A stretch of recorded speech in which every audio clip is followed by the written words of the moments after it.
Bonjour à toutes et à tous, bienvenue sur Info Hebdo, votre rendez-vous hebdomadaire de décryptage de l'actualité politique nationale de la semaine sur ESAE Télévision.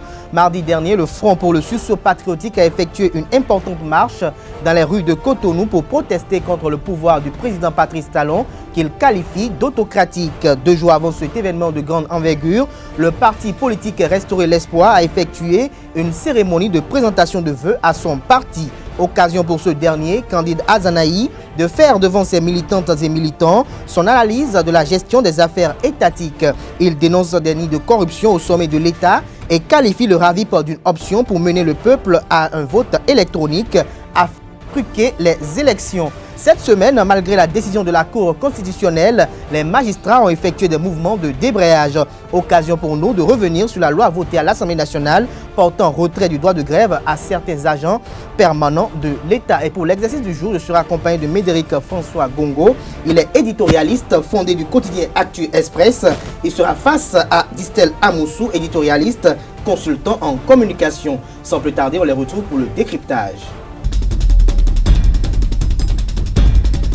Comme je l'ai annoncé à l'entame de cette émission, le décryptage de ce jour se fera avec Distel Amoussou. Distel, bonjour.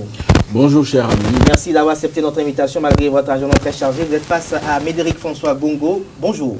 Bonjour. Merci également d'avoir accepté notre invitation. C'est moi. Alors, Médéric François Gongo, je vais commencer par vous. Vous avez suivi en tant qu'éditorialiste, en tant qu'analyste de l'actualité politique nationale de la vie politique au Bénin, la marche effectuée par le Front pour le sursaut patriotique. Alors, à l'issue de cette marche, quel est votre ressentiment? Je constate que le mouvement populaire se réveille. Je remarque que face à la mise en veilleuse ou en parenthèse des libertés individuelles et collectives, en présence du bradage de l'économie nationale par les mécanismes inventés de toutes pièces pour siphonner systématiquement les maigres ressources de la nation, face à la subordination des institutions, d'aucuns parleraient de vassalisation de l'Assemblée nationale et par extension de certaines hautes instructions, entre guillemets, le mouvement populaire devrait renaître pour redonner espoir au peuple et empêcher que la démocratie, schéma acquise suite à de braves luttes, ne soit complètement détruite. À l'évidence, aujourd'hui, cette marche sonne comme une réponse de la population en l'absence de l'animation de la vie publique par les partis politiques, en l'absence d'une société civile jadis connue pour son effervescence, son activisme et donc son efficacité dans l'éveil de la conscience individuelle et pour des prises de position hardies face à certaines situations, le mouvement populaire renaît.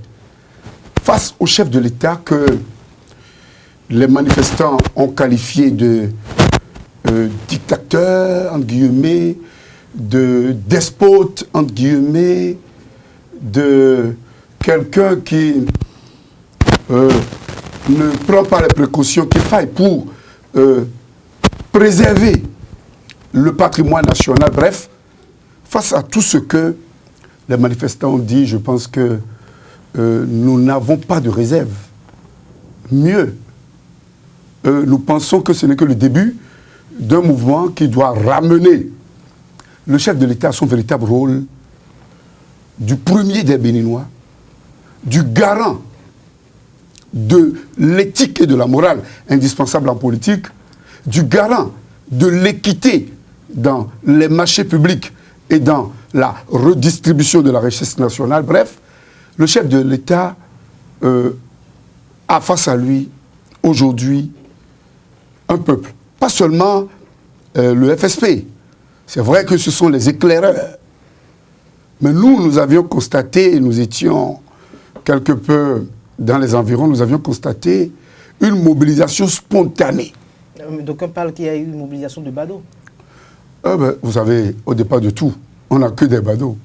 On se rappelle ici en 89, nous étions au devant de la lutte. On a parlé de beaucoup de badauds. On se rappelle ici, lorsque on a voulu arrêter l'actuel chef de l'État devant le commissariat central, il y avait de la foule le pouvoir d'antan avait qualifié cette foule-là de badaud. Et pourtant, la mobilisation avait empêché le pouvoir du président Boni Yayi de passer outre les procédures légales pour enfermer son vis-à-vis et son partenaire en affaires en ce moment. Lorsque on a parlé de Mercredi Rouge ici, l'itinéraire est presque le même. On a vu beaucoup de jeunes. On avait parlé de badaud. On parle toujours de badaud. Mais il y a le phénomène de la foule. Il y a le phénomène des sympathisants et il y a le phénomène des militants. La foule ne réagit pas à émotion. La foule n'a pas la capacité de discernement, mais la foule peut suivre dans un élan pour exprimer des besoins, pour exprimer des réserves, pour aller contre un système établi, mais qui ne fait pas la part belle au grand peuple. Il y a le phénomène des militants, ceux qui cotisent. On ne les voit pas. Il y a le phénomène des sympathisants. Donc, moi, je dirais, on a eu des militants devant, on a eu des sympathisants dans la foule, mais également, on a eu cette foule qui, c'est vrai, réagit par émotion, mais avait faim. Avait faim. Et on a eu des témoignages sur le terrain. Au-delà des témoignages montrés sur France 24, sur TV5, sur certaines chaînes internationales, oui. Il y a eu des témoignages qui donnent la preuve de ce qu'aujourd'hui, le président Patrice Talon a complètement le dos au mur. Dissel Amoussou, est-ce qu'à votre avis, le pays va si mal à telle enseigne, vu les images qui ont été effectuées, on dit que le pays va très mal alors que les salaires sont encore perçus? Est-ce qu'à votre avis, la situation est si grave, autant grave, pour qu'on puisse assister à des mouvements de la sorte? Vous comprenez que je rigole. Je rigole parce que j'ai entendu des mots. Je n'ai eu, hélas, que de mots. Qui sommes-nous? D'où venons-nous? Qui sont les marcheurs? Qui sont les organisateurs de ces marches? Personne ne peut se séparer de son histoire. La vie, c'est un cursus. Regardez-les, ceux qui sont en face et qui aujourd'hui marchent. C'est comme si la honte ne fait pas plus partie de la vie des Béninois. Moi, j'ai de la pitié. J'ai de la pitié parce que ce qu'on a appelé, excusez-moi, le front des sociétaires... Le front pour le sursaut patriotique. Le front des sociétaires de la prévarication. Regardez-les. Lorsque vous les prenez individuellement, ça fait triste et ça fait honte. Pourquoi? Ils n'inspirent aucune confiance à ce peuple. Ils n'ont plus rien à nous vendre. Ils ont tout vendu. Ils ont tout exposé en une dizaine d'années. Pour certains, beaucoup plus avant. Non, je crois que le Bénin n'est pas en difficulté. On essaye de provoquer des foyers de tension pour faire croire qu'il y a des difficultés. Et tout ceci simplement parce que quelqu'un est arrivé. Mais avant de venir, le président ou le candidat Patrice Talon a dit « Je vais faire des réformes ». Et il a été pratiquement plébiscité pour ces réformes. Il a dit « Je vais faire de la rupture par rapport aux pesanteurs sociologiques, par rapport à nos pratiques, par rapport à notre éducation ». Il a dit « Je ne ferai pas de nomination politique ». Il a dit « Je vais assainir la gestion du pouvoir de l'État ». Il a dit. Et les Béninois ont validé, ont composté son billet pour lui permettre d'aller s'asseoir à la marina. Et quand il a commencé par le faire, il a l'impression... Il présente aujourd'hui comme un médecin qui a fait sa prescription à un malade. Et lorsque le malade est allé acheter les produits pharmaceutiques pour les consommer, il constate qu'il y en a qui sont amers, il y en a qui ont des effets secondaires. Je crois que ce qui se passe est à la limite ridicule. Mais ça commence par exacerbé. Exacerbé les Béninois, d'autant plus que ce n'est pas parce qu'on a fait un redressement fiscal à un opérateur économique. Dans un pays où l'économie est essentiellement fiscale, ce n'est pas parce qu'on a redressé Sébastien Adjavon qu'il va foutre le bordel dans ce pays. Quand j'écoute les discours de ceux qui disent combattre aujourd'hui le pouvoir du président Patrice Talon, c'était les mêmes personnes qui se débattaient alors qu'au moment où les mêmes griefs se faisaient contre le président Boni Yahi. Mais est-ce que nous allons courageusement arrêter un jour et penser développement? Est-ce que nous allons courageusement décider un jour de souffrir un temps pour avoir un environnement plus sain, plus propice au développement? La question est là. Organisez tout, vous pouvez tout organiser, chasser Patrice Talon du pouvoir. Ou nous allons replonger dans les dérives d'il y a plusieurs années, ou nous allons nous retrouver face à quelqu'un qui sera déterminé tel un Rawlings pour mettre de l'ordre et de la discipline. Regardez dans Cotonou, regardez comment est-ce que les rues sont sales. Nous avons des pathologies d'éducation, nous avons des pathologies de comportement, nous sommes malades de la fraude, nous sommes malades de la corruption, nous sommes malades de l'argent facile. Et lorsqu'on nous propose la guérison, nous nous dressons contre. Je trouve que c'est dangereux. Je trouve que ces messieurs, qui sont-ils? Citez-les. Qui Azatassou? Léon Songbadji. Qui Léon Songbadji? Qui d'autre? Les membres du PCB. Je veux les connaître, c'est qui les membres du PCB? Les membres du PCB, vous les connaissez très bien. Depuis 60, ces messieurs n'ont rien apporté à ce pays. On va me dire que c'est la lutte populaire, que c'est la rue qui nous a apporté la conférence nationale des forces vives de la nation en 97. Je dirais soit. Mais il y a, qu'on oublie rapidement, l'environnement délétère dans lequel se trouvait le socialisme scientifique, avec la chute du mur de Berlin, toutes choses ayant concouru à attiser le feu, la flamme de l'effervescence populaire qui nous a menés à dire oui à une démocratie et non à une démocratie de bordel, qui nous a menés à dire oui à une démocratie où les juges ne doivent pas nous dicter leurs lois parce qu'ils n'ont pas voté pour une république des juges. On va me dire que la rue a apporté beaucoup de choses à ce pays.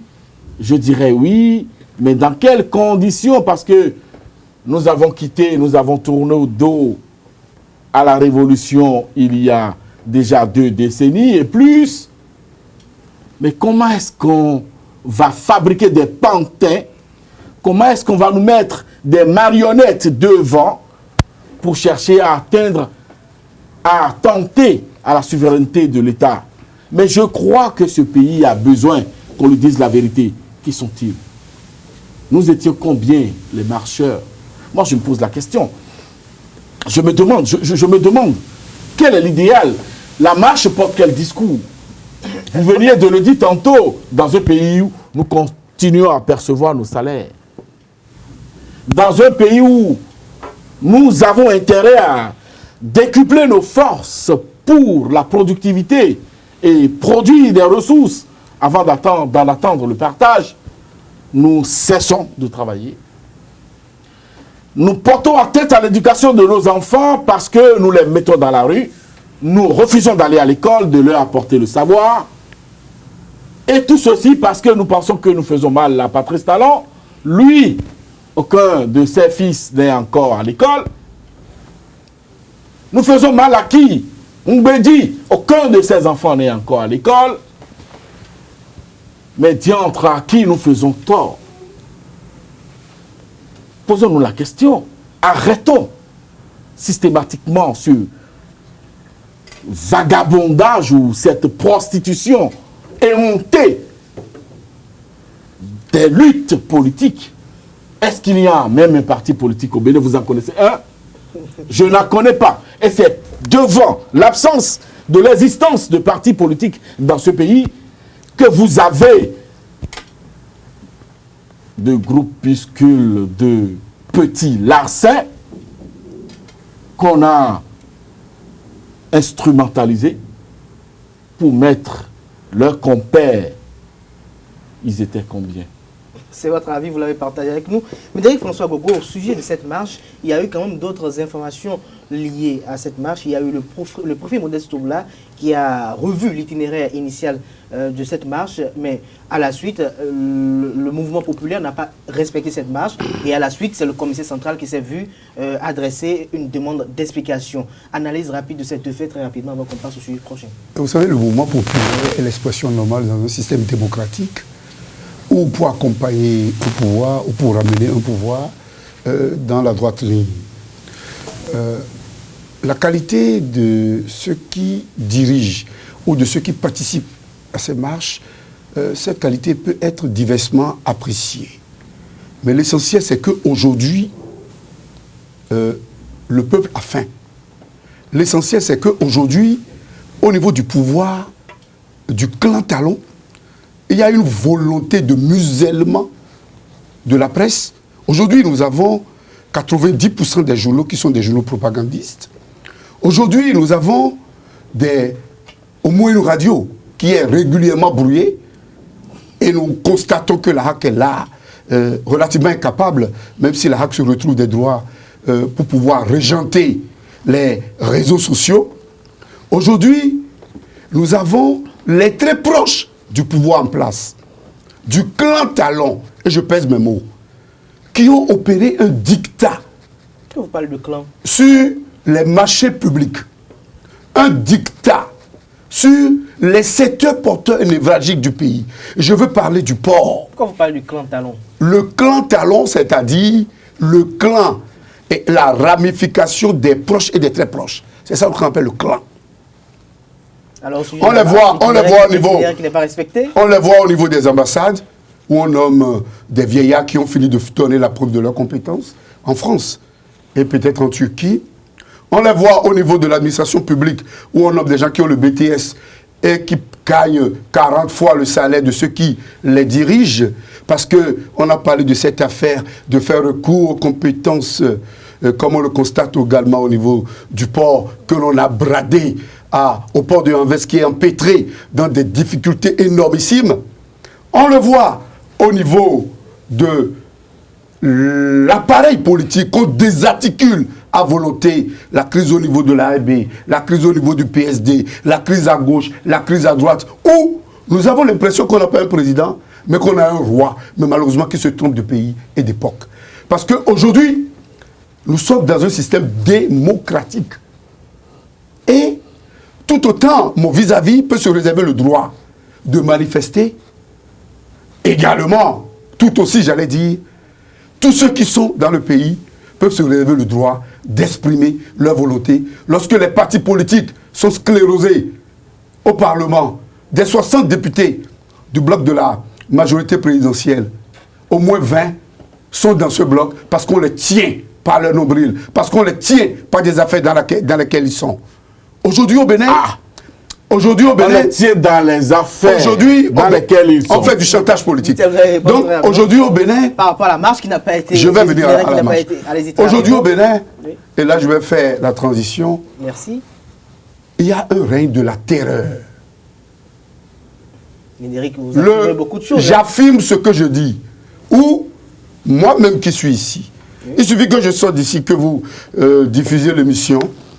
Mais lorsque tu rencontres 10 personnes dans la rue, 9 te disent « Ah, Médéric, c'est bien ce que tu dis, mais il faut faire attention. Hein. Ces gens-là, c'est ce qu'on entend partout. » Et on a, écoutez, nous, non, écoutez, nous avions fait la lutte en 89. Et mon vis-à-vis peut savoir de quoi nous parlons. pour qu'on ait le renouveau démocratique. Nous avons continué la lutte autrement, dans le cadre politique, mais notre destinée nous a menés au niveau de la presse et des médias. Et nous continuons la lutte. C'est pour vous dire que tant qu'on ne pourra pas finir avec tous les Béninois, tant qu'on ne pourra pas se comporter comme on se retrouve dans une société privée où on a des obligés. Le chef de l'État aujourd'hui peut avoir quel résultat? Lorsqu'autour de lui, il n'y a que des obligés à lui.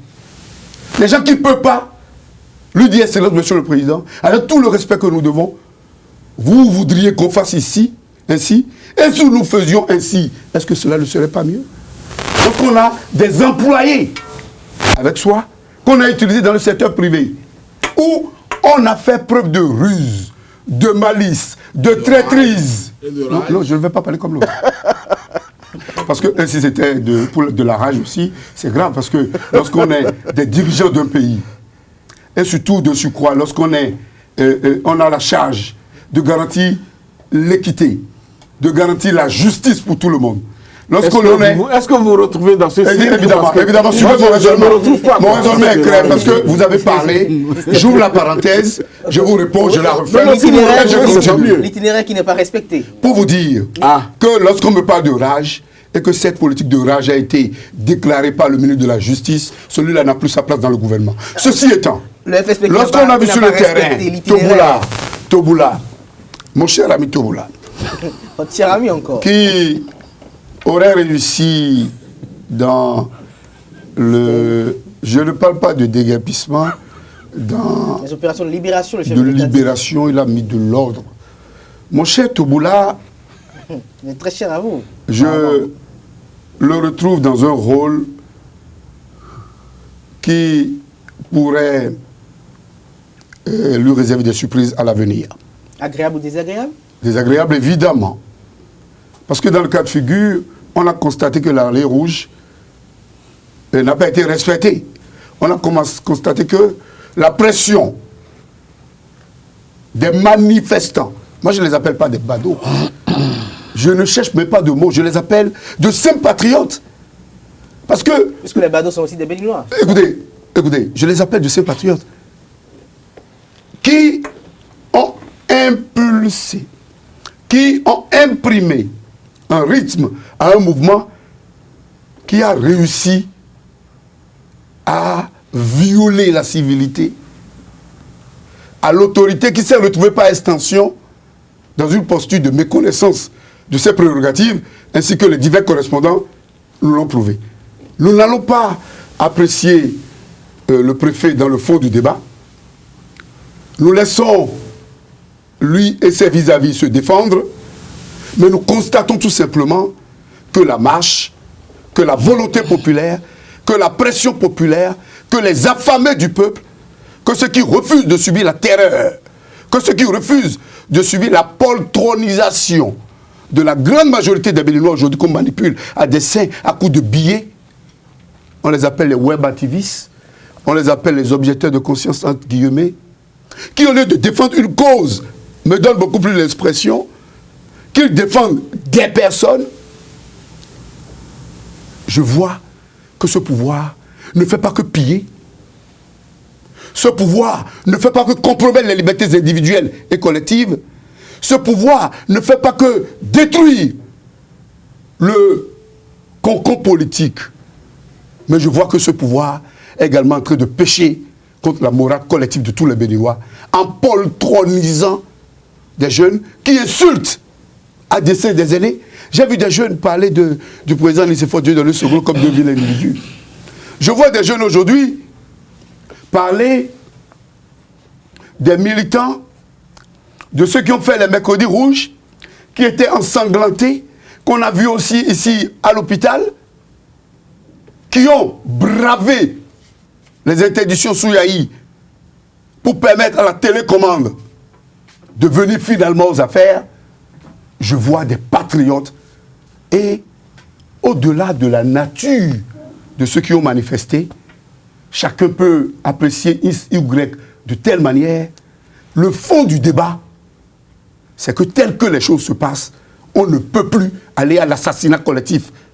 On On ne peut plus aller à un crime contre la démocratie sans rien dire. Et je crois que dans le cas de figure, ne pas le dire, c'est un crime contre l'histoire de ce peuple. Et le dire, c'est vrai, c'est prendre des risques de ne plus avoir des contrats, de ne plus avoir ceci ou cela. Donc vous prenez alors des risques. Des risques bien mérités. Je pense que nous, et là pour finir rapidement, nous sommes dans une posture de point de non-retour face à un pouvoir qui affame, face à un pouvoir qui terrorise, face à un pouvoir de méchants gratuits, face à un pouvoir de gens qui se comportent comme s'ils ne sont pas des Béninois, face à un pouvoir qui vole le Bénin et qui amène toute notre fortune à l'étranger. Au niveau de l'aéroport, je l'ai toujours dit. J'en termine. Je l'ai toujours dit. Au niveau de l'aéroport, nous avons des Ivoiriens, Mofodis et les Français. Au niveau du port, nous avons les gars de Anvers. Et au niveau de la douane, nous avons le fils de Mme Ouattara, Loïc Folero, qui s'occupe de fixation de ce que l'on doit payer.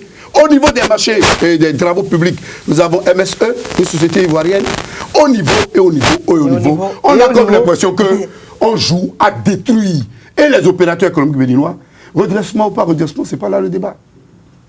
C'est pas là le débat. Le débat, c'est qu'aujourd'hui, si vous prenez 5 Béninois, à peine 2 peuvent vous dire qu'ils mangent 2 repas par jour. Si vous prenez 10 Béninois, à peine 3 peuvent vous dire qu'ils ont déjà payé régulièrement les frais de scolarité pour les enfants. Si vous prenez 5 Béninois aujourd'hui, le malaise est généralisé. Et je pense que ce que nous disons, ceux qui nous suivent peuvent avoir des éléments pour faire la part des choses. À y voir de près et à suivre l'argumentaire effectué par votre vis-à-vis, qu'avez-vous à répondre à cela? Il n'y a pas eu d'argumentaire.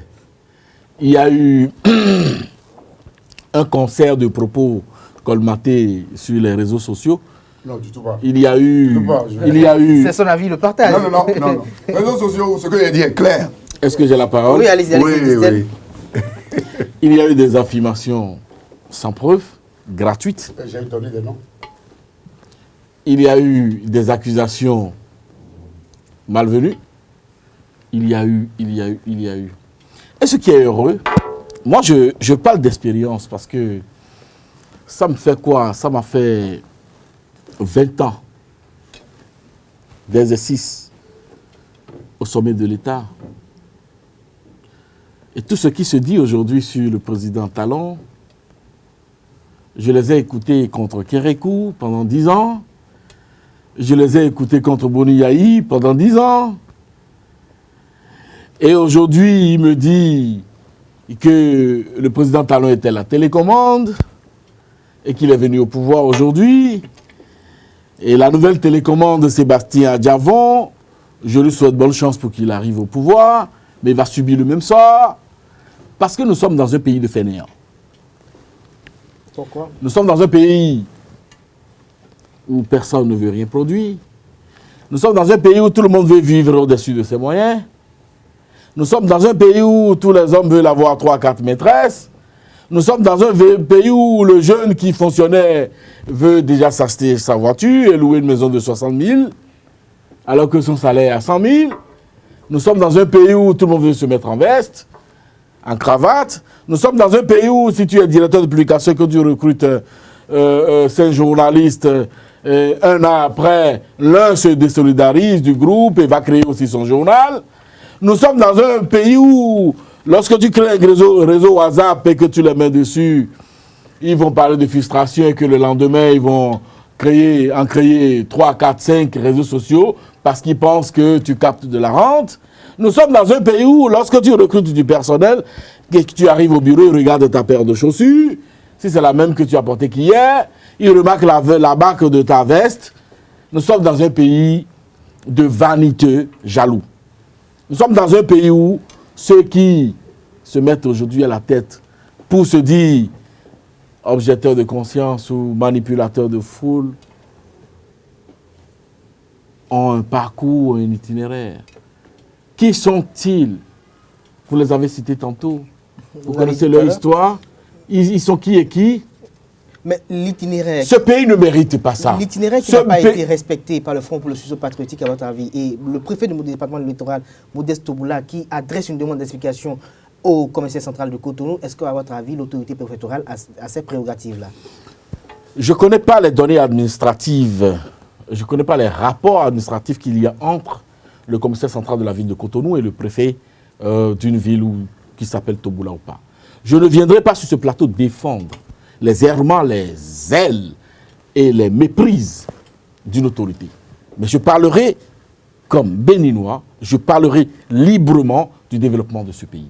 Cite un cadre, qu'il fût-il Toboula ou Zinzin, combien des impairs administratifs, il y a des structures compétentes pour faire recours, pour s'en occuper. N'est-ce pas? Et les personnes à qui il a adressé la demande d'explication sont libres, les citoyens béninois sont libres donc d'enclencher les procédures qu'il faut. Je ne viens pas défendre un Toboula ou un préfet. Non. Je ne suis pas dans la même vision que ces gens de pratique. Mais ce que je dis, ce pays mérite ce qu'il a. Et l'itinéraire qu'il n'a pas été respecté? Écoutez, je vous ai dit que c'est administratif. Lorsqu'il y a marche, il n'y a que la police, il n'y a que le maire de la ville, ou dans le cas d'espèce, s'agissant de Cotonou, le préfet, le maire, la police et les organisateurs devraient s'entendre sur l'itinéraire. Si ça n'a pas été fait, je n'en sais rien. Je ne suis pas dans le secret de l'organisation et de la conduite de la dite marche. J'ai ouï dire la veille qu'il y a eu changement d'itinéraire. L'un des responsables de la marche, en l'occurrence Cécile Adjevi, qui est sur mon forum, je l'ai interpellé, il dit qu'il n'en a pas connaissance. Et le lendemain, ce que je craignais, c'est secrétaire général du Parti pour la libération du peuple. N'est-ce pas? Le lendemain, ce que je craignais, c'était produit. Parce que moi, déjà la veille, j'ai eu écho du changement d'itinéraire. Et j'ai posé le problème, et lui, il m'a dit qu'il n'en avait pas connaissance. Donc, je ne sais pas où est-ce que ça n'a pas trop fonctionné. Je ne suis pas... Où est-ce que la manège n'a pas prise? Dans le cadastre de la marche. Mais ce que je dis, il faut qu'on travaille dans ce pays. Ce que je dis là, personne, aucun maçon n'a travaillé aujourd'hui et n'a pas eu son argent. À partir de ce moment-là, arrêtons de ternir l'image de ce pays. Nous l'avons fait pendant 10 ans sous Bouriaï. Arrêtons maintenant. Alors, Distel Amousso, on vous a suivi, il faut arrêter. Mais nous allons évoluer dans ce débat. Vous avez suivi candidat Mamari Azanaï lors de la présentation de vœux de son parti politique Restaurer l'Espoir. Il a eu à tenir des propos assez forts qui, quand même, sont inquiétants quand on voit un ancien collaborateur du chef de l'État tenir des propos de la sorte. Un ancien membre du gouvernement au moment où le RAVIP a été voté, qui vient aujourd'hui dire que le RAVIP est a trait quand même à un dispositif qui est mis en place pour essayer quand même d'appeler le peuple à un vote électronique pour truquer les élections. Qu'est-ce que vous avez à répondre à cela? Non, comment il s'appelle? Candidat Zanaï n'a pas été collaborateur du chef de l'État. Il a été un démarcheur, il a été un valet, il a été un suffif de Patrice Talon. Ils n'ont jamais été collaborateurs. D'accord? Candidat Zanaï est connu et identifié par tous les Béninois comme un racoleur politique. Il n'est pas à ses débuts, c'est un coutumier du fait. Il a fait contre Kérékou, il a fait contre la famille Soglo, il a fait contre Boni Yahi, et il a fait contre Patrice Talon aujourd'hui. Il le fera contre Sébastien Adjavon demain, qui paye ses sorties de clownerie. Non, je crois que nous devons la jeunesse, hein, moi je ne suis plus, j'ai un âge certain, les jeunes qui aspirent à faire de la politique, je ne suis pas politicien, je n'y aspire pas du tout alors, mais alors pas du tout. Les jeunes qui aspirent à la politique, il faudrait qu'ils s'identifient des modèles. Il y a par exemple, et je l'ai dit, un certain respectable vice-président de l'Assemblée nationale, Éric Ngoulete, qui n'est pas du tout d'accord avec ce qui se passe actuellement dans le pays, qui n'est pas dans la logique de la nouvelle gouvernance à laquelle nous assistons, mais qui a un comportement classe, qui a un comportement élégant, qui a un comportement qui fait école. J'en pourrais citer un autre. Emmanuel Golou, tout le monde sait qu'il n'est pas d'accord avec le pouvoir actuel, mais qui a un comportement respectable. Mais lorsque on se comporte comme des délinquants, lorsqu'on se comporte comme des racoleurs politiques, lorsqu'on se comporte comme le chef d'équipe des gros bras, lorsqu'on veut terroriser parce qu'on pense qu'on maîtrise la pègre, hein, et qu'on a envie de gouverner, enfin, on a envie de prendre le ministère de l'Intérieur, et que ça n'a pas été le cas, et qu'on se fâche, qu'on s'installe dans la bouderie, et qu'on vienne à raconter des histoires, les hommes sérieux ne vous suivent pas. Candidat Zanahi, les hommes sérieux ne vous suivront pas. Parce que vous n'êtes pas... Vous êtes coutumier du fait. C'est une pathologie comportementale que vous avez. Et ça, il faut le dire. Il faut réfléchir. Parce que vous avez des enfants. Vous avez des jeunes qui sont des enfants. Et qui... Ne ternissez pas leur image. Non, je ne suis pas d'accord. Moi, ma maman est d'Azali, du même village que vous. Je ne suis pas fier de ce comportement-là. De Kérékou à Soglo, de Soglo à Boni Yahi, de Boni Yahi à Talon. Oh là. Et aujourd'hui, vous êtes entre les bottes de Sébastien Diavon et vous allez lui faire la même chose. Ça n'est pas bien, ça n'est pas sérieux. C'est quoi votre idéal? L'idéal de candidat Zanahi est où? C'est restaurer l'espoir. Restaurer l'espoir, n'est-ce pas, Médéric François Mongo, idéal de candidat Zanahi. Vous avez suivi cette présentation de vue, vous avez suivi, tout comme tout Béninois, que ce soit sur les réseaux sociaux, à la télévision nationale, les propos tenus par candidat Zanahi. Quelles sont vos impressions? Candidat Zanahi, un militant. Il était syndicaliste. Où? Nous avions où eu... il était syndicaliste où? Nous avions eu... Il était syndicaliste où?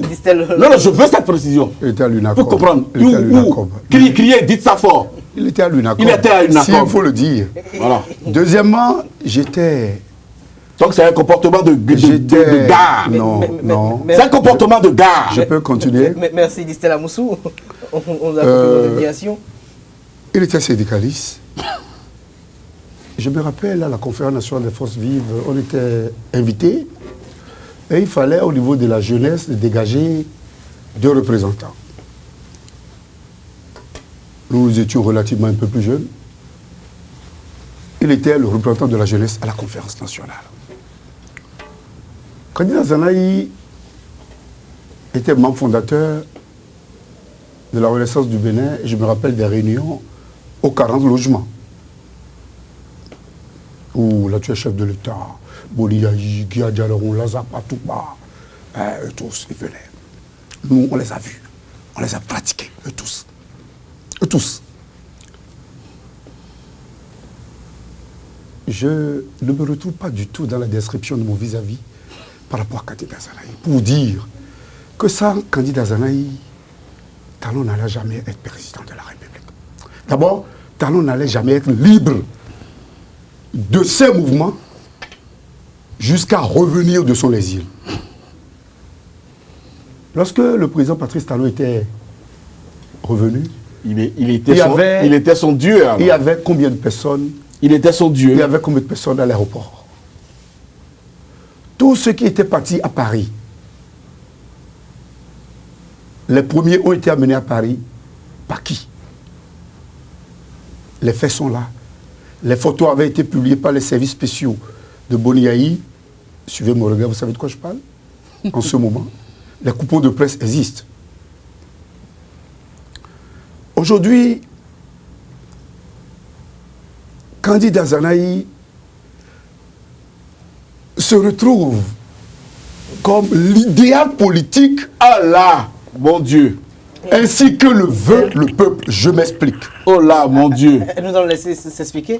Il va simplement mettre en place cette stratégie de la même façon pour usurper encore une tête de liste à Cotonou. C'est une manière de voir les choses. Ce qu'il a pu obtenir. C'est une manière de voir les choses. Ce qu'il a pu obtenir et mon cher avec ami, le président Patrice Talon. Mon cher ami d'enfance. Idéal politique, mon cher ami d'enfance, mon cher c'est une idéal manière politique, mon Dieu. Lorsque l'on se met sous un angle donné, lorsque l'on choisit d'analyser les choses en optant pour des prismes donnés, lorsque l'on intègre à son analyse des paramètres, certains paramètres, c'est normal qu'au tracé de la fonction politique, l'on en arrive à cette conclusion. Qui du reste se retrouve être une conclusion pas erronée, mais une conclusion pas erronée, mais une conclusion entièrement antinomique à la réalité des faits. Nous allons évoluer. Entièrement antinomique à la réalité. Tu vas arrêter. Tu vas arrêter les jeux de mots. Les faits. Mais tu vas arrêter. Tu vas arrêter. Tu vas arrêter de folkloriser candidat. Et voici les faits. Tu vas arrêter ça. Non, voici les non, faits. Médéric, tu es plus sérieux que ça. Une constante. Non, non. Ce qui n'est pas faux. Sur mon analyse. Ce qui n'est pas faux, mais qui se trouve mon cher ami, de façon antinomique. Mon cher ami, sur mon analyse. Les faits. La constante. Candidat Zanaï a été toujours, j'ai dit une constante, suivez mon raisonnement, il a été toujours en désaccord avec le pouvoir qu'il a contribué à amener. Il a mal. Non. Il a pas une du tout. pathologie. Suivez mon raisonnement. On va le suivre. Il a une pathologie. Ça, c'est la constante. Suivons-le ensemble. L'analyse de la constante nous amène à nous interroger pour savoir pourquoi quelqu'un qui lutte pour l'avènement d'un pouvoir peut de lui-même quitter ce pouvoir. Tu sais pourquoi? Nous avons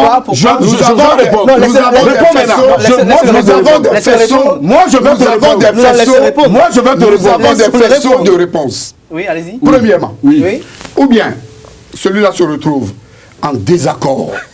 Il n'a jamais ce qu'il veut. Avec ce parce qu'il ne le mérite pas. Je peux y aller. Ou bien celui-là se retrouve en désaccord avec celui qu'il a amené. Oui. Et il part. C'est ça. Ou parce bien qu'il n'a jamais ce qu'il veut. Ou bien. Donc ça crée le désaccord. Ou bien. Il est bien. Le seul ministère qu'il peut avoir, c'est le ministère des gares. Le ministère de la gestion des gares automobiles. Je continue. Si on peut, le jour où on va créer ce ministère, il aura son ministère. Je continue. Moni Yahi l'a nommé ministre du Commerce. Il est sérieux. Moni Yahi l'a nommé ministre du Commerce. Il m'a dit que c'est une grosse direction. Aujourd'hui, il a été nommé ministre délégué chargé de la défense. Il trouve qu'il a un planton. Finalement, c'est quoi son profil? Donc la constance. Créer lui un ministère de la gestion des gares. Donc la constance. Un pays très sérieux. Donc la constance est qu'il a été toujours en désaccord. Oui. Cette constante nous appelle à des remarques. Deux types de remarques. Ou bien il est en désaccord, il part. Oui. Ou bien il est en désaccord. Mais les causes du désaccord, moi je veux savoir. Ou bien il est en désaccord. Et il a peur des sauts dans le vide. Et il reste. Il se conforme au risque de se compromettre. Et de compromettre tous ceux qu'il a toujours défendus. Lorsque je prends les deux hypothèses, je me retrouve dans le cas de figure du Zanaï de la deuxième hypothèse. Et de la première hypothèse. C'est-à-dire, il n'est pas d'accord. Écoute, on peut avancer dans le débat. Mais c'est exactement toi qui nous appelles d'avancer. Parce que franchement... Non, c'est exactement toi qui m'appelles d'avancer. J'aurais dû finir le raisonnement et te permettre de parler. Allez-y. Donc, candidat Zanaï, aujourd'hui, nous a donné la preuve qu'on peut être en politique et ne pas être matériellement intéressé. Candidat Zanaï nous a donné la preuve aujourd'hui qu'on peut s'entendre avec quelqu'un et que lorsque la personne ne respecte pas les engagements du départ, on peut avoir le courage de quitter. Candidat Zanaï aujourd'hui se retrouve au niveau de la grande majorité des Béninois qui apprécient négativement. C'est un usurpateur de fronde. C'est une manière de voir la chose. Mais il y a la fronde. S'il y a un usurpateur, c'est qu'il y a la fronde. Et s'il y a une fronde, c'est qu'il y a eu des comportements qui ont créé cette fronde. Et s'il y a des comportements, c'est des comportements qui se retrouvent en antiphase. La fronde, c'est le résultat des bouderies. C'est le résultat des bouderies créées par les réformes mises en place. Parce que là, le changement d'habitude, le changement des automatismes, le changement des automatismes, le changement des habitudes, très forcément de la jeune. On peut y aller. Ce que je dis, lorsqu'on me parle des réformes, je dis c'est un fiasco. Échec partout. Sur le plan de la politique, échec de la révision de la Constitution. Sur le plan de la politique, échec du système partisan. Sur le plan de l'économie, il y a siphonnage des fonds de la nation. On nous a parlé de 1800 milliards dépensés. Suivez-moi bien. On nous a parlé de 1800 milliards. 92%. Le ministre des Finances l'a dit au Parlement. Dépensé au titre du budget de l'État, exercice 2017, pour faire quoi? On n'a même pas construit un poulailler. On nous a parlé de ce qu'on a développé ce pays. 1400 milliards au titre de la dette. On en a fait quoi? C'est le directeur de la CIA, M. Guéra, qui est parti, qui l'a dit. On nous a dit qu'il y a des réformes. Sur le plan social, quelles réformes? On a détruit les acquis sociaux. Au niveau du campus, les étudiants payent aujourd'hui. Au niveau des microcrédits, on ne sait pas ce qu'on fait avec l'argent. On nous parle des réformes. Sur quel plan? C'est votre on nous parle, non, c'est pas des avis. C'est votre bilan. C'est votre bilan. C'est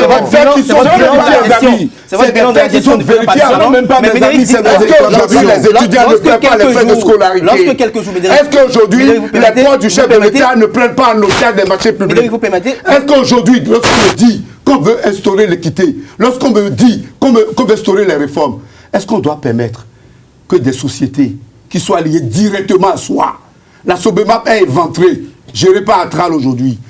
On a éventré le CLCB de Bordeaux, de Civi, de Cargaison. Aujourd'hui, la société qui gère appartient à qui? Mais c'est des faits. On a encore l'impression qu'on n'est pas dans le même pays. Vous savez, c'est des faits. Lorsque quelques jours après les propos tenus par Kandida Zanaï, dans la même salle, dans les mêmes conditions, on voit le président de notre parti, le Parti des valeurs républicaines, l'autre nous, venir effectuer un discours qui va à l'encontre de Kandida Zanaï. Qu'est-ce que cela vous inspire aujourd'hui? Lui, je le respecte également. Parce que moi, je ne traiterai jamais mon semblable de mots, de singe, de guenon. Je le respecte, parce que c'est un père de famille, qui derrière lui a du monde, a de belles familles, qui vont suivre cette émission. Je le respecte, parce qu'à un moment donné, il a mené des luttes qui ont rencontré nos manières de voir les choses, notamment au niveau de la coalition de la rupture. Je le respecte, parce qu'il a un parti politique régulièrement et légalement enregistré. Mais lorsque je vois ce qu'il dit, je le prends comme un être de référence pour mieux l'apprécier. Et je ne lui trouve pas du tort. Il est un être de référence, c'est-à-dire il était dans un cadre donné et mu par des raisons données. Il a mené un combat. Il pense ne pas avoir eu satisfaction. C'est de son droit. Aujourd'hui, après cette époque de tentative, entre lui et Tidimé, on voit finalement qu'il a tourné kazakh. C'est de son droit. Mais par rapport à ce qu'il dit de Azanaï, oui. Et lorsque je le revois en train de consulter régulièrement sa feuille, je me dis qu'il était en train de lire quelque chose qu'on lui a écrit. Et vous avez une feuille devant vous? Et j'ai une feuille et une écritoire. La feuille était une feuille blanche quand je suis arrivé. Parce que tout ce qui se dit se conçoit. Aucun débat ne peut être animé sans qu'on le note. Ça, on nous l'a appris dans les primaires des écoles. Mais Derek, vous pouvez poursuivre. Donc, l'autre Renou, responsable de famille, chef de parti politique, d'avoir un papier devant lui. Vous allez opiner là-dessus. Il a bien récité sa leçon. Sa leçon. Ah, super. Seulement que la mémoire, peut-être, lui faisait de temps à autre défaut. Il l'amena à consulter régulièrement la feuille, ce qui n'est pas de ses habitudes. Ah. S'il se retrouve dans sa peau aujourd'hui, en phase avec ses objectifs de départ, bon vent à lui. Bon vent à lui. Mais s'il le fait aujourd'hui, parce que tout comme lui, nous avions fait la rupture, et que si la déception est au top, et qu'au lieu de rester dans le schéma où il est, pour changer positivement les choses, parce que nos enfants nous voient, cette émission sera suivie dans 5 ans, dans 10 ans. Et on aura des éléments de comparaison. Et c'est ça. Nous, notre motif, il n'y a pas autre chose. Si nous voulons aussi gagner, comme beaucoup veulent gagner, nous voulons aussi aller vers le marigot. Mais je nous dis, aujourd'hui, tel que ça se passe, parce que le monde aujourd'hui, c'est le célébricisme. Dans le monde entier, c'est les meilleurs qui émergent. Pendant qu'au Nigeria, au Ghana, nous avons dans les grandes universités américaines des jeunes qui étudient les sciences politiques. Les vôtres, vous les déversez dans la rue. Les vôtres, vous les déversez dans la rue. Aujourd'hui, vous les empêchez d'aller au cours. Aujourd'hui au Bénin, vous les empêchez d'aller au cours. Aujourd'hui au Bénin, nous avons des autorités de la négation de la valeur. C'est-à-dire la traîtrise est érigée en règle. La roubladise est érigée en règle. La rase et la ruse moi, je ne connais pas de traîtrise. système. Quand vous voyez moi, je ne connais pas de traîtrise. L'autre nous qui vient aujourd'hui dans la même salle pour dire qu'il veut effectuer une cérémonie de présentation de vœux à son parti et qui répond comme du berger à la bergère, à Candide Armand Zanaï, est-ce qu'à votre avis, ça ne fait pas quand même comme un jeu de théâtre politique? Je vais vous surprendre. Je ne connais pas l'autre Ouenou. Je ne le connais pas. Il a dit qu'ils ont lutté ensemble, ils ont fait la rupture ensemble. Ce sont des amis. Ils ont été, du même mari. Compagnons de circonstance. Bon, ok. Ils ont été des compagnons. Vous ne connaissez pas l'autre Ouenou? Moi, je ne connais pas l'autre Ouenou. Vous n'avez jamais Moi, je entendu suis technicien, je ne suis pas politicien. Moi, je ne m'accoquine pas aux politiciens. Vous êtes sur les réseaux sociaux? Moi, je n'ai pas fait de rupture. Vous êtes sur les réseaux sociaux? Moi, je n'ai pas fait de rupture. Moi, je n'ai pas fait de rupture. Vous ne connaissez pas l'autre Ouenou? Je ne connais pas l'autre Ouenou. Jamais entendu parler. Je dis, moi, je n'ai pas entendu parler. Corriger la rupture. Je peux parler? Allez-y, allez-y. Moi, je dois corriger la rupture. Allez-y. Donc ceux qui n'ont pas fait la rupture. Nous allons laisser Distel, parce que c'est ce qu'on le reposait tout à l'heure. Distel, allez-y. Moi, je suis technicien. Oui. Je suis observateur. Je ne fais pas. D'accord? Moi, je conçois, j'opine. Je ne fais pas. Je ne suis pas un acteur politique. Non. Je ne vais pas me mettre en conférence de presse ou aller assister un politicien pour dire d'ici, dis ça. Je ne fais pas ça. Mais l'autre que nous, vous le connaissez Je pas. ne le connais pas. Il est qui? Vous allez me dire qui il est. Et puis bon, ben je vais commencer Il est peut-être par acteur le... politique qui avait soutenu... Je ne le connais pas. C'est un problème. Je ne connais pas l'autre Ouenou. Vous ne le connaissez pas et nous allons peut-être évoluer dans ce débat. Nous avons les magistrats qui ont effectué des mots de débrayage tout au long de cette semaine, malgré la décision de la Cour constitutionnelle qui casse la loi votée à l'Assemblée nationale. Là-dessus, j'ai un point de vue. Portant retrait du droit de grève à certains agents. Là-dessus, j'ai un point de vue. Allez-y. Je dis c'est dangereux ce qui se passe dans ce pays. Si nous le voulons, je le dirai face à la caméra, si nous voulons, nous allons tous foutre le bordel dans ce pays. Que Dieu nous en épargne. Que Dieu nous en épargne, justement. Merci d'avoir ajouté Parce que le comportement de la Cour que le président Olo, non pas le président Olo, le président Soglo avait appelé, je crois, traité de coup quoi? Non. Coup magique ou qui fait les magies. À la Cour des miracles. À la Cour des miracles. C'est pas cette Cour-là. Je dis, la cour de Olo est pire qu'une cour de miracle. C'est une cour dangereuse. C'est une cour... C'est une institution, la Cour constitutionnelle. C'est une cour dangereuse. Je dis, il n'est pas un crime d'opérer des revirements jurisprudentiels. Ça n'est pas un crime. Opérer des revirements jurisprudentiels n'est pas du tout un crime. C'est connu. Et des histoires constitutionnelles de ce monde l'enseignent. D'accord. Mais lorsque vous opérez un revirement jurisprudentiel commandité à un moment X où vous installez dans une posture de vengeance, de je vais lui faire ça avant de partir, lorsque vous avez ce postulat, vous aurez honte demain face à vos étudiants qui vont vous poser des questions. Parce que le professeur, Monsieur Olo Théodore, j'avais beaucoup d'admiration. Professeur. J'avais beaucoup d'admiration et beaucoup de respect. J'avais beaucoup d'admiration et beaucoup de respect pour sa science. Et lorsqu'il s'est empêtré dans du concubinage politique, de façon éhontée, et dangereusement, la Cour n'a rien fait de mal, elle a juste renvoyé à l'Assemblée nationale pour encadrer le droit de grève. Je dis, et qu'est-ce qu'il a fait de la loi de 2011? C'est un revirement. Je ne condamne pas le revirement, mais je condamne la manière. Je condamne l'environnement. Je condamne comment ça s'est passé. Et d'ailleurs, nous venons d'apprendre aujourd'hui qu'il y a l'un des membres, notamment monsieur Maître Dato Simplice, qui serait parti de cette cour. Parce que le malaise est là. Vous savez quoi? Lorsque vous allez voler, souvent le partage du butin crée problème. Je ne sais pas si c'est de ça qu'il est question. Mais lorsque Zissou a mangé, ça ne veut pas dire que Sagbo est rassasié. Pourtant, c'est des frères jumeaux. Mais ce pays n'a pas besoin d'une cour comme ça. Ce pays n'a pas besoin de ce genre de comportement. C'est une institution de la République. Je dis, ce pays n'a pas besoin d'une cour comme ça. Et je dis, je suis partisan de la révision de la Constitution. J'étais révisionniste depuis Kérékou. Kérékou n'a pas pu. parce qu'on l'a soupçonné. Il va s'éterniser au pouvoir. Il va faire ci, il va faire ça.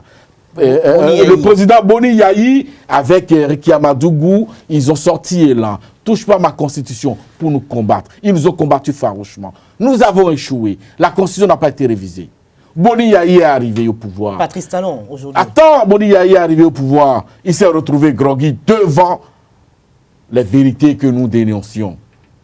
Il a voulu changer la constitution.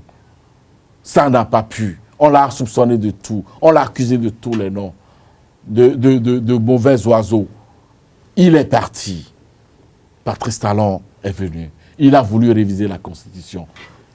Il se heurte contre les mêmes. Ce pays a besoin de réviser cette Constitution. C'est la clé. Et il faut l'écrire. Et noter la date d'aujourd'hui. On vous aura entendu, on doit réviser la Constitution du Bénin. Mais Distel Amoussou, avant que je revienne très rapidement à Médéric François Gongo, est-ce qu'à votre avis, ça paraît sérieux quand, malgré la décision de la haute juridiction du pays, des magistrats restent et demeurent en grève? Non. Ben écoutez, ils sont commandités.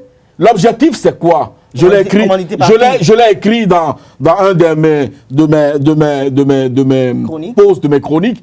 Je l'ai écrit. L'objectif, c'est de dégager Patrice Talon. L'objectif, ce n'est pas des revendications corporatistes. L'objectif, c'est de dégager Patrice Talon. Pourquoi est-ce que nos enfants sont encore à la maison aujourd'hui? Pourquoi est-ce que nos enfants sont encore à la maison? Puisque la Cour a parlé. La copie retourne à l'Assemblée. Mais même par ailleurs, par endroit, on dit que les revendications n'ont pas trait à ce retrait des droits de grève. Vous allez voir, nous sommes déjà à 72 heures au niveau des enseignements. Ça va passer à 96 heures d'ici une semaine. C'est comme ça. L'objectif, c'est de dégager Patrice Talon. L'objectif, c'est de foutre le bordel dans ce pays. L'objectif, à l'heure nous parlons, les militaires ont le droit de vote, le droit à la grève. À l'heure nous parlons. Si l'Assemblée nationale ne se retrouve pas immédiatement pour légiférer, si l'Assemblée nationale ne se retrouve pas immédiatement pour légiférer et mettre un point à cette dérive, c'est que le premier commandant ou le premier capitaine militaire qui va enclencher un mouvement de grève d'où à n'importe quel point de ce pays sera légalement et légitimement radié de la fonction publique. Pas radié, il aura raison. Ce mouvement serait légal. Si aujourd'hui le capitaine prenait les armes, si le commandant déclenchait un mouvement de grève aujourd'hui dans l'armée, il serait légalement reconnu dans son mouvement. C'est quoi ça? C'est un pays ça? On aura compris. Et ça, c'est la faute de qui? À cette Cour. On aura compris votre amertume. Médéric François Gongo, à y voir de près, lorsque vous analysez déjà, à entendre déjà ce qui a été dit par votre vis-à-vis, Distel Amoussou, et à y voir de près des magistrats qui sont censés faire respecter le droit, qui après la décision de la haute juridiction du pays, la Cour constitutionnelle, demeure être en grève. D'autres disent que c'est pour l'autonomie, ils réclament l'autonomisation de la justice, ils veulent une justice indépendante. D'autres disent que c'est toujours le retrait de droit de grève qui est toujours en exergue. Est-ce qu'à votre avis, il n'y a pas quand même une sorte de cafouillage au sein des différents mouvements de grève, toutes les émules qui naissent de part et d'autre dans le pays, et qui visent quand même un temps soit peu à rendre le pays invivable pour les populations béninoises? Le cas d'Ato Simplice, aux dernières nouvelles, on nous a parlé de ce qu'il serait malade, que c'est pour se mettre c'est pour se libérer de la cour, pour aller se soigner, qu'il serait en train de démissionner. On avait vu le cas pour Mme Concession Wessou également. Mais je ne sais pas si c'est la dernière version qui est la vraie ou si c'est la version avancée par mon vis-à-vis. L'essentiel, c'est qu'on n'a pas une note officielle sur le départ de Simplice Dato. L'article 31 de la Constitution est clair. Le droit de grève est un droit constitutionnel. Et que dites-vous de la loi 2011? Les députés... Mais est-ce que parce que c'est inscrit dans la Constitution parce qu'il faut toujours suivre le raisonnement. Ok, allez-y. Allez-y très rapidement. Parce que les débats ébauchés n'apportent rien à ceux qui nous suivent. Le droit de grève est un droit constitutionnel, article 31. Les députés, le président d'abord, reconnaît ce droit, garantit sa jouissance. Les députés ont la latitude d'en fixer les conditions d'exercice. Les modalités.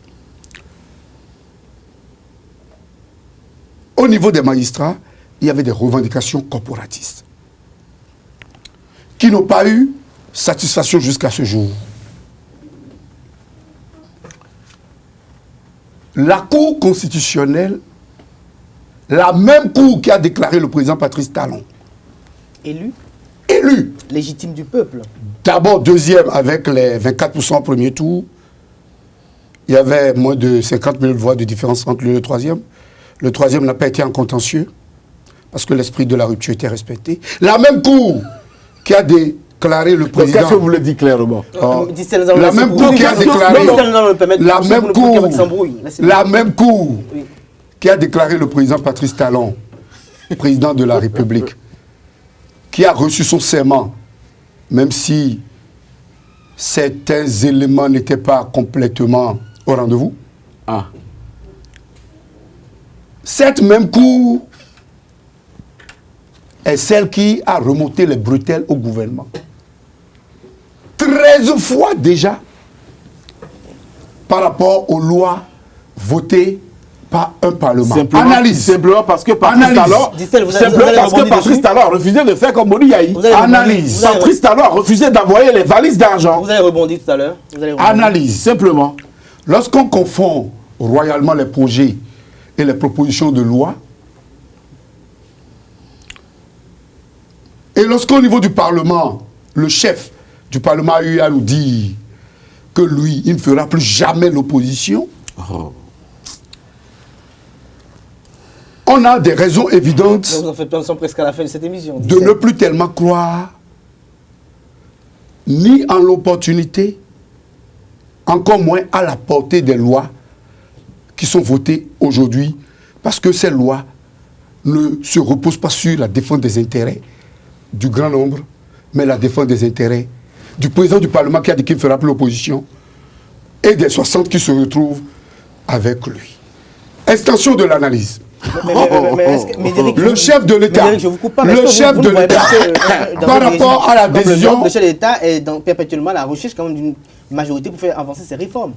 Est-ce qu'il y a quand même péril dans la demeure d'avoir une majorité? Ce que je vous dis, lorsque, en un an, on annonce que le mois de mars 2017 est le mois de la révision de la Constitution, et que le chef de l'État, sûr de son affaire, avait voyagé, était sûr de revenir être accueilli, triomphalement, mettant sur son compteur cette révision, et que le gouvernement a mordu royalement la poussière. Lorsque des lois déterminantes pour les réformes sont bloquées, pas bloquées, ont subi des contrôles de constitutionnalité. On peut aisément dire, ou bien les députés glissent des pots de banane au chef de l'État, ou ils ne connaissent pas le travail, ou ils sont en mission pour défendre leurs intérêts de circonstances. Parce qu'ils ont accepté être des mouvanciers aujourd'hui. Il suffit que la mouvance augmente d'un point demain pour que celui d'aujourd'hui ne soit plus le gars. C'est pour vous dire, 1. La Cour est dans son droit. Les 7 sages restent demain des sages. Une Cour dirigée, non pas par un avocat, mais par un publiciste, tenaille de chair. C'est un constitutionnaliste. C'est-à-dire, il a ça dans la moelle épinière. Mais après lorsque une cour comme ça, après une décision rendue, après cette décision, la décision n'oublie pas qu'il était le rapporteur de la Cour Robert Dessous. La commission en 2011. Suis-moi bien. Oui, allez, après cette décision, est-ce que cela vous paraît légitime que les magistrats défendent, qui doivent faire respecter le droit, continuent de faire des... Non, mais ce sont deux choses différentes. Ce sont deux choses différentes. Parce que il y avait le débat autour... On a comme l'impression que les magistrats même sont divisés. Mon cher Médéric, c'est normal qu'ils soient divisés. Mon cher Médéric, parce que nous allons bientôt mettre un débat. Il faut qu'ils reconnaissent. On va y aller. Ok, vas-y. C'est normal que dans un mouvement, tout le monde ne parle pas de la même voix. C'est normal que les magistrats se retrouvent divisés aujourd'hui, parce que pour beaucoup, le débat peut-être se retrouverait focalisé autour de retrait de droit de grève, pendant que pour d'autres, il y a des questions d'ordre corporatiste. Mais il y a eu une amélioration au niveau de leurs conditions. Nous aurions souhaité, vous êtes magistrat, nous aurions souhaité, en tant qu'objecteur de conscience, qu'il peut y avoir des lignes éditoriales qui diffèrent chaque fois que les intérêts du peuple sont compromis. Tout à fait, allez-y. Nous aurions souhaité qu'il mette du bémol. Pas parce que la Cour a renvoyé le droit de grève au niveau du Parlement, mais tout simplement parce que la pression sociale qu'il y avait avant le retrait du droit, la position de la Cour, cette pression sociale a besoin d'être complètement estompée pour permettre au gouvernement d'ouvrir le dialogue. Parce que le débat est là. Nous avons un gouvernement qui fonctionne. Donc vous avez besoin de dialogue. Qui fonctionne comme... Non, c'est un objecteur, c'est un observateur qui constate. Parce que comment est-ce que le chef de l'État, lorsqu'il était en pleine discussion avec les syndicalistes de la santé, et il a pris des engagements devant les syndicalistes de la santé, les discussions devaient être poursuivies dans les cadres bilatéraux avec les ministres sectoriels, et que les syndicalistes de la santé sont partis démanteler le mouvement de grève, se livrant presque à leur base.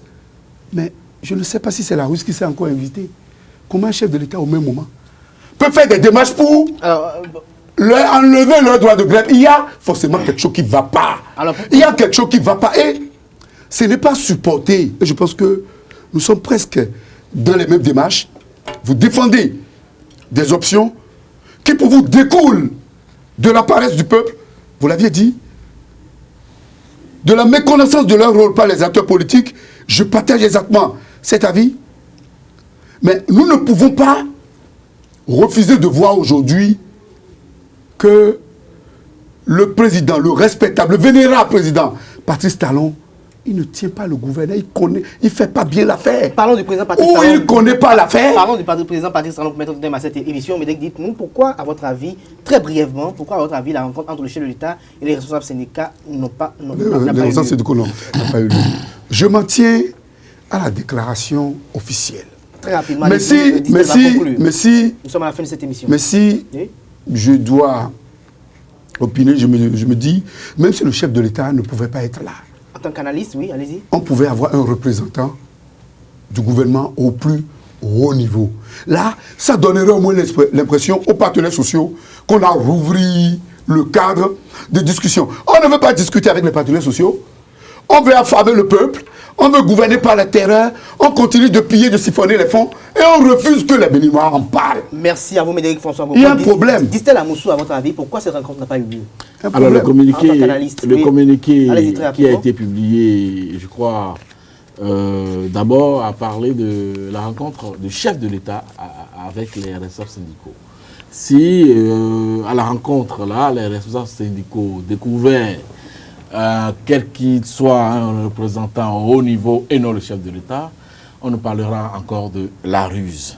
Et comme le calendrier pour me conformer au communiqué qui a été publié, le calendrier du chef de l'État ne le permettant plus, je crois que cette rencontre a été avortée.